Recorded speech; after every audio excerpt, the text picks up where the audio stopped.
All-new Haval H5 is a dream, absolute dream of a retired villager. At least according to the one and only Ilya from Клубный Сервис. Welcome back to the channel, everyone. We have already spoken about the incredibly massive, long derivative of the Ute platform, the pickup platform from Great Wall Motor, the one that is known as the Canon Ute in Australia, but in other places it's known under other names. It's an amazing platform for a vehicle on a frame that has been converted from a pickup truck into something that is a massive family-friendly SUV. It's a fun video. It's of course kind of belated impressions from Клубный Сервис on H5 that has already been reviewed by a lot of other channels. Even we have translated previously review from another channel, За рулем, my favorite automotive magazine. But I always love Ilya's take on things. I know a lot of you do too. If you're one of those people, please give me a quick like. That's the main way for you to communicate with me, unless you are leaving comments below. As you know, I'm trying to reply to everyone who is not a troll. I know I haven't been doing a great job at that lately, but that's simply due to the volume of information and other stuff that I'm doing. I apologize. I do read all of your comments, by the way. So enjoy this video. Let's see what Ilya has to say about H5. Have a little bit of a laugh because he's being very sarcastic. Please do not take it as hard feelings. I personally would buy this in a heartbeat. This video is sponsored by our old friends Ottocast, creators of a whole lineup of products that are enabling wireless connectivity to your infotainment systems in your car, as long as those infotainment systems have wired Android Auto or wired Apple Carplay respectively. Connect your phone via Bluetooth and then, without connecting any wires, have access to Google Maps, podcasts, phone calls, whatever else, you name it. We're users of their devices. We're not just resellers of something like that. And Ottocast, by the way, of course, sponsors the video by providing the devices, but they are not paying me to tell you only the good news. So I assure you, I do believe in the brand, and I think you should take a look at the description for a variety of discount codes. Typically, Ottocast is quite generous and gives you between 15 and 20% of discount rates on their products if you use my link. So thank you, Ottocast, for sponsoring this video.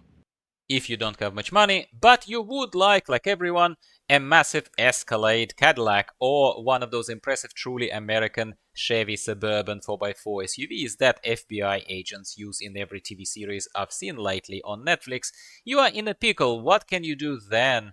Well, you start looking at Chinese automotive manufacturing and one of their recently released products that might just fit into your budget, while scratching that exact itch to be large and impressive on the road. With this context setting out of the way, let's follow Ilya as he expresses further impressions and thoughts on this Great Wall Motor Haval H5. Look, I never try and translate truly Ilya's amazing stream of humorous sarcasm, aside from a few isolated jokes here and there, but here he says something that you need to hear. He says, this Haval and H5 and I share something in common. We both look horrible. Looks are very subjective. Of course they are. Whether you're casting your harsh judgment on what Ilya looks like, or express your thoughts on the exterior of this Haval H5. I personally don't mind either of those two on the screen right now. And refocusing on this Haval H5, I think it looks okay.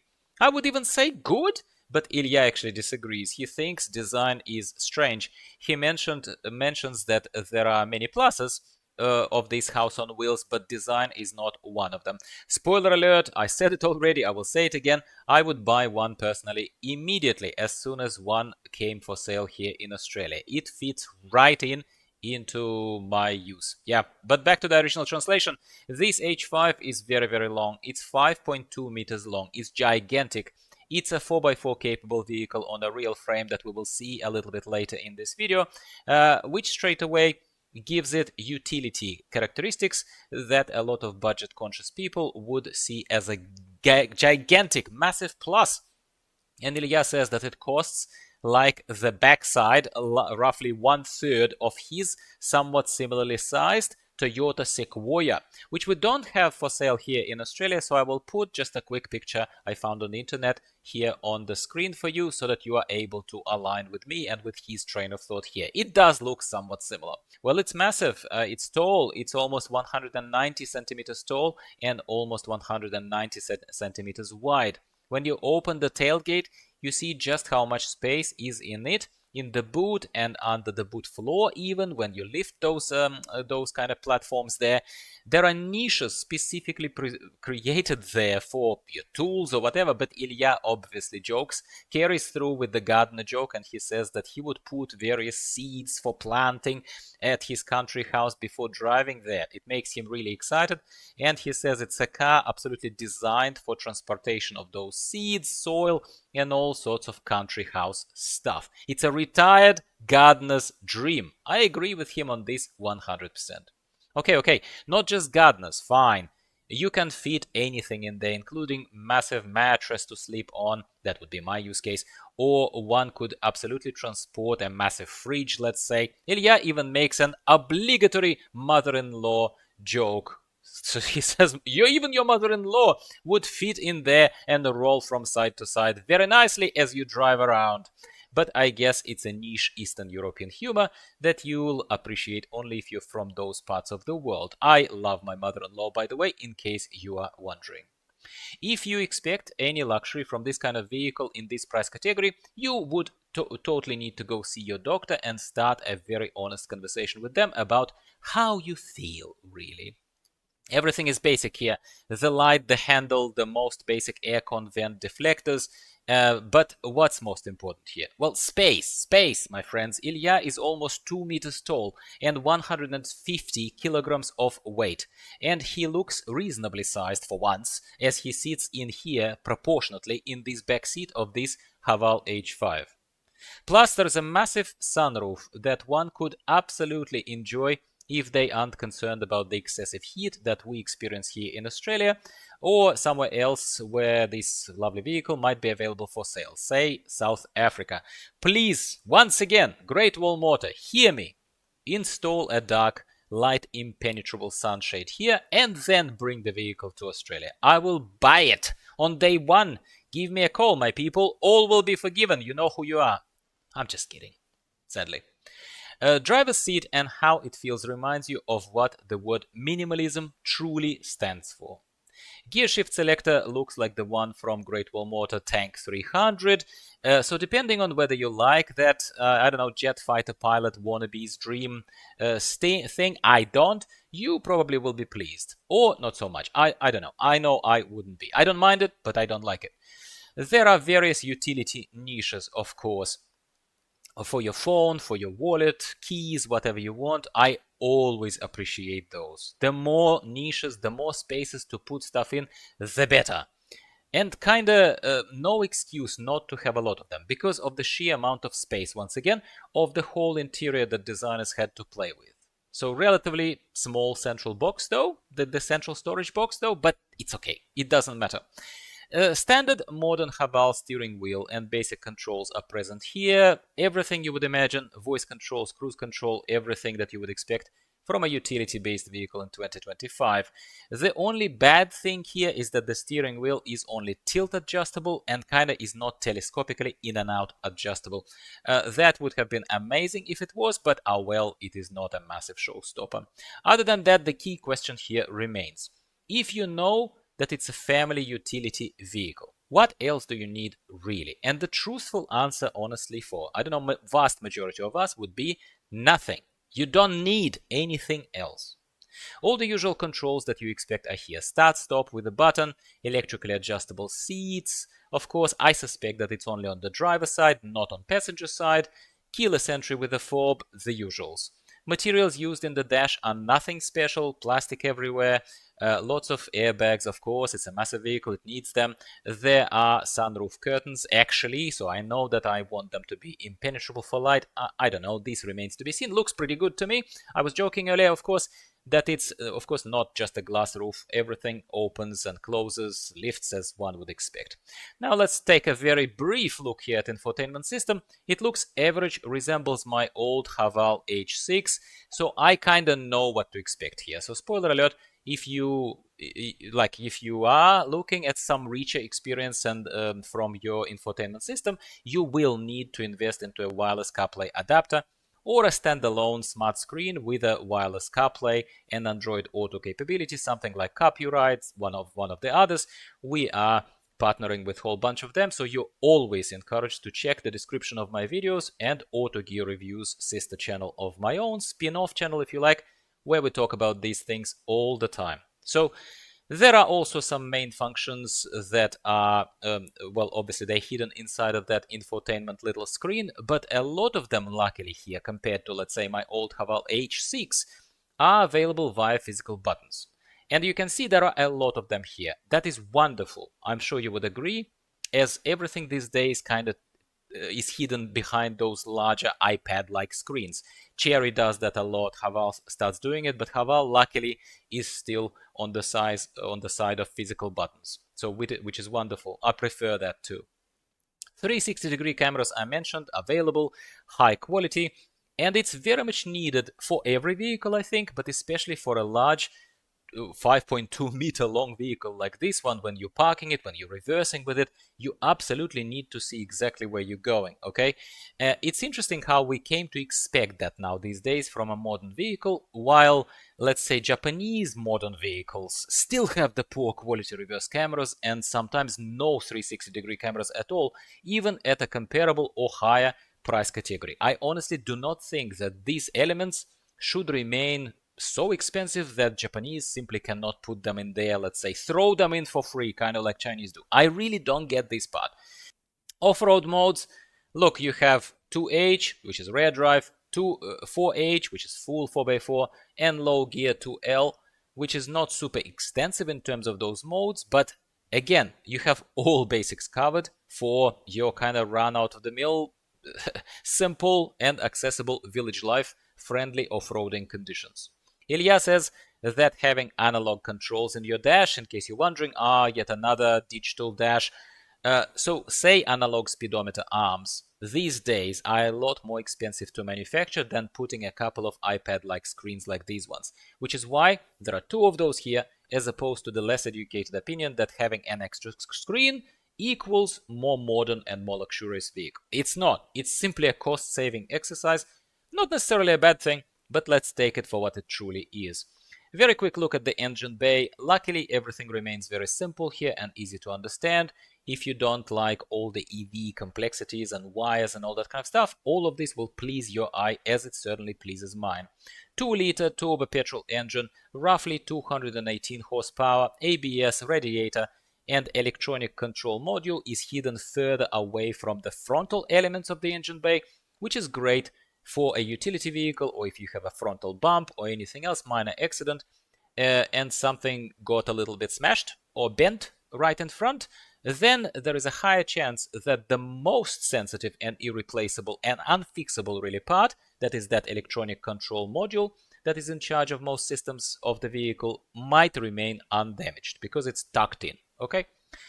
Wheels are quickly mentioned. They're 19-inch here, which doesn't look all that massive compared to the long size. It's purely proportions here we're talking about. And speaking of, again, switching back to sort of general musings and observations of the vehicle, Ilya once again points out that the whole design and shape of the vehicle assumes that you are middle-aged or an older person, certainly not a funky youngster, because who else would honestly buy something looking like this? He takes the car for a little drive just to tell us how it feels. It's obviously not pretending to be an extensive test. He, drives this black crocodile around their parking lot, because I don't think that they have registration papers just yet to take it on the road properly. And he comments that, look, of course, it is incredibly massive, it goes slowly, it accelerates slowly, but at the same time it drives nicely, how you would expect a vehicle of such proportions to drive. It's a boat of a vehicle. It's heavy, large, it's not in a hurry, okay? Is there a point of the turbine attached to this petrol engine? Absolutely. Ilya is very happy with the performance, but again, it's not a massive acceleration here, I suppose. He just says, look, at least there is no sense of sluggishness. It accelerates fine, it carries itself fine. Very quick look underneath the car, where basically he says that it does look very much like his Toyota Sequoia. Once again, everything is very simple, which means it's solid and proven technology. As always, starting with pointing at a massive frame that is made to last and keep you safe, even on bumps and during accidents. Towing hooks are gigantic, Classic rear suspension, solid axle, same technology and approach as on Land Cruiser 200, Land Cruiser 300, plus there is apparently a rear stabilizer, okay? Rear disc brakes are here. They're ventilated to increase braking capability. It's a very heavy vehicle, so this makes very perfect sense to make sure that it stops effectively. Nothing to critique here.